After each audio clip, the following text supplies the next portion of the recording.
ఎందుకని దేవుడు కొంతమందికి చాలా ఫేవరబుల్‌గా ఉంటాడు. వాళ్ళు ఏం చేసినా వర్కౌట్ అవుతుంది. వాళ్ళ టైమింగ్ చాలా కరెక్ట్‌గా ఉంటుంది. వాళ్ళ డెసిషన్స్ చాలా తెలివిగా ఉంటాయి. మరికొందరు ఏం చేసినా వర్కౌట్ అవ్వదు. ఎన్ని పూజలు చేసినా ఫలితం ఉండదు. నా ఉద్దేశం ప్రకారం డిఫరెన్స్ ఏంటంటే నమ్మకం. సక్సెస్‌ఫుల్ పీపుల్ వాళ్ళేం చేసినా వర్కౌట్ అవుతుందనే నమ్మకంతో ఉంటారు. దేవుడు వాళ్ళ వెంటే ఉంటారని, యూనివర్స్ వాళ్ళకెప్పుడు సపోర్ట్ చేస్తుందని కాన్ఫిడెంట్‌తో ఉంటారు. కాన్ఫిడెన్స్‌తో ఉండడం వల్ల వాళ్ళు ఎలాంటి నిర్ణయాలు తీసుకున్నా తెలివిగా తీసుకుంటారు. ప్రశాంతంగా ఆలోచించి తీసుకుంటారు.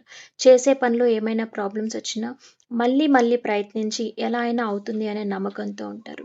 రిస్క్ తీసుకోవడానికి కూడా వెనుకాడరు. కానీ నమ్మకం లేనివారు వాళ్ళు ఎప్పుడూ ఒక ఆందోళనలో ఉంటారు. చేసే పని అవ్వదేమోనని ఒక భయంతో ఉంటారు. రిస్క్ తీసుకోవడానికి ధైర్యం సరిపోదు. ఒకసారి ఫెయిల్ అయితే మళ్ళీ ప్రయత్నించడానికి వాళ్ళకి నమ్మకం సరిపోదు. సో, మీరు ఏం చేస్తున్నా కూడా నమ్మకంతో చేయండి. డిఫరెన్స్ మీరే చూస్తారు. దేవుడు ఒకడికి ఫేవర్‌గా ఉండడం అనేదేది ఉండదు. నమ్మకంతో ఉన్నవారు అవకాశాల్ని త్వరగా గుర్తిస్తారు. అంతే డిఫరెన్స్.